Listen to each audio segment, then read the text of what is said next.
if we were to quantify the data, Yeah. let's say on how much crime escalated,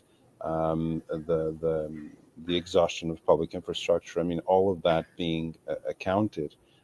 Is there anyone working on it? Do you have any idea of when we will be able to get those numbers? How much crime spiked? How much? I mean, even beyond just the immigration crime, just actual violent crime, and or even health. Public health consequences, such as Mhm. the increase in infectious diseases. I mean, do we have any notion of when we will have that data? Most of the categories you just mentioned are more, I believe, come out on more of like a yearly basis. Um, so this, I'm not 100% sure, but maybe look to another 6 months. But we do have right now, it's been widely reported that illegal crossings are down 94%. And then if you compare, like, for instance, the amount of fentanyl coming across that's being actually apprehended, it's at least a 70% decrease from the past year. And I think one thing I'll just think is really important to mention is that there have been no releases of illegal aliens into American communities in both May and June of 2025, which is just unprecedented. That's a massive victory.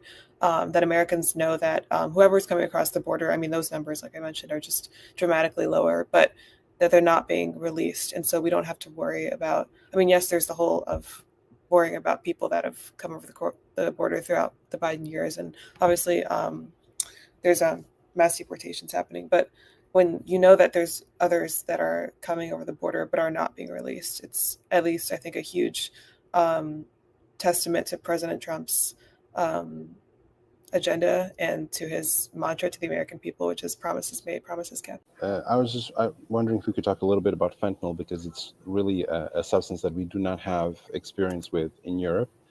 First Mm-hmm. of all, as far as I understand, it's a synthetic drug, Mm-hmm. right? It is. What would be the appeal of that in the U.S. when you already have natural opioids coming from the border with, with Latin America?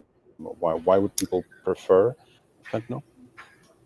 So they Is don't it prefer cheaper, fentanyl. or It's not taken as like a drug that is like, I don't know, meth or cocaine. Like it's a more of like a bulking agent, and it's extremely strong.